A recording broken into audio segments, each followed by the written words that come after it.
Hello viewers, তোমাদের ABTA test পেপারের class 12-এর সংস্কৃতের দ্বিতীয় সেট নিয়ে চলে এসেছি। এর আগে তোমাদের প্রথম সেট করিয়ে দেওয়া হয়েছে। তা তোমরা যারা ভিডিওগুলি দেখোনি তারা আমার চ্যানেলের ভিডিও লিস্টে গিয়ে প্লেলিস্ট সমস্ত ভিডিওগুলো দেখে নেবে।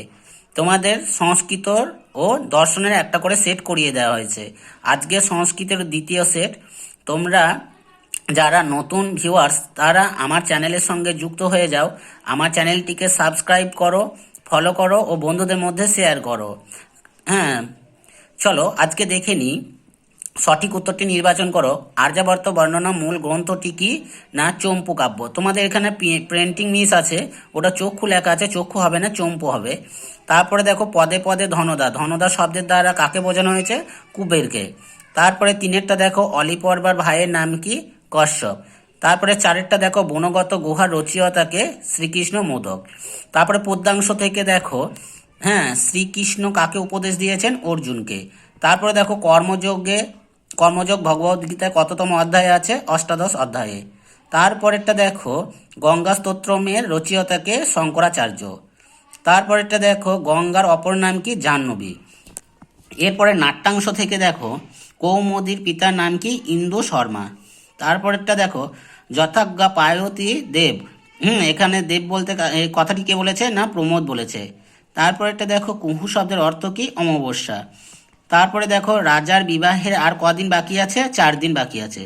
এরপরে সাহিত্যের ইতিহাস থেকে দেখো অভিজ্ঞান শকুন্তলম নাটকের রচয়িতাকে? কালিদাস। তারপরেরটা দেখো বিশাখা দত্তের রচিত গ্রন্থ কোনটি? মুদ্রা রাক্ষস। তারপরেরটা দেখো চিকিৎসা শাস্ত্রের সর্বপ্রাচীন গ্রন্থ কোনটি? সুশ্রুত সংহিতা। এরপর সংক্ষিপ্ত প্রশ্নোত্তরগুলো দেখো আর্যাবর্ত বর্ণনামের রচয়িতাকে? ত্রিবিক্রম ভট্ট। তারপরে দুইয়েরটা দেখো নগা শব্দের প্রতিশব্দ কি? নগা শব্দের প্রতিশব্দ হচ্ছে কি? পর্বত। তারপরে দেখো কতজন চোরের কথা? কতজন চোর বনে গিয়েছিল? 40 জন চোর। তারপরে দেখো বনগত গুহার উৎস কি? না গোবিন্দ কৃষ্ণ মোদক রচিত চৌরচত্বারিংশি কথা গ্রন্থের প্রথম ভাগ থেকে বনগত গুহাটি নেওয়া হয়েছে। এরপর পদ্যাংশ থেকে দেখো মণিবর কন্যে। মণিবর হলেন কে? না জহ্নমণি। তারপরে দেখো গঙ্গাকে ভাগীরথী বলা হয়েছে কেন? কারণ ইক্ষ্বাকু বংশীয় ভগীরথ তপস্যা দ্বারা গঙ্গাকে মর্তে এনেছিলেন এবং সগর বংশীয় 60,000 বংশধরকে পুনরায় জীবিত করেছিলেন বলে গঙ্গাকে ভাগীরথী বলা হয়। চলো কর্মেন্দ্রিয় হলো কয়টি? কর্মেন্দ্রিয় 5টি, যথা বাক, পানি, পাদ, পায়ু, উপস্থ। তারপরে দেখো ভগবদ গীতার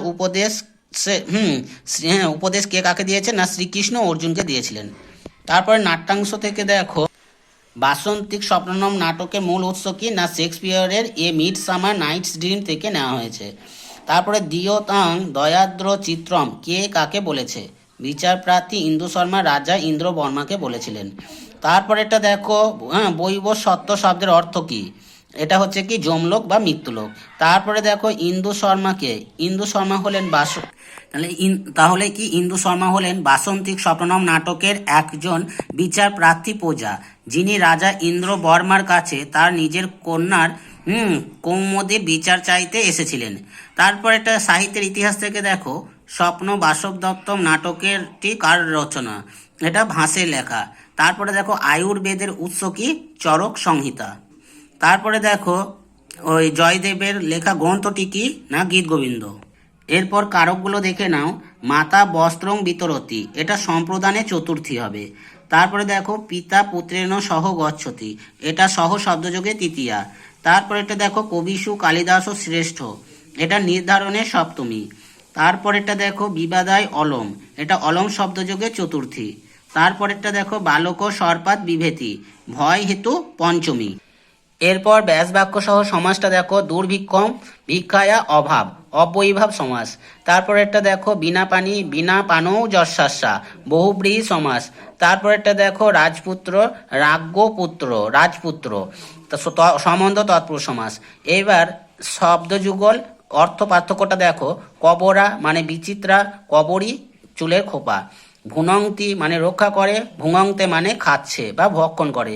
তারপর আচার্যা মানে হচ্ছে অধ্যাপিকা, আচার্যানি মানে আচার্যের পত্নী।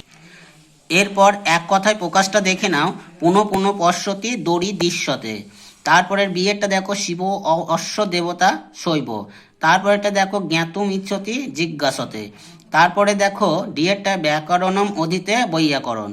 এরপরে পরিনিষ্ঠ রূপ বা প্রত্যয়টা দেখো, কুন্তি যুক্ত ঢক কোন্তেয়। তারপরটা দেখো, গুরু যুক্ত ইমনিচ গরিমা। তারপরে গুণ যুক্ত মতুব গুণবান। তারপরেরটা দেখো, পিথা যুক্ত অন পার্থ। Thank you for watching.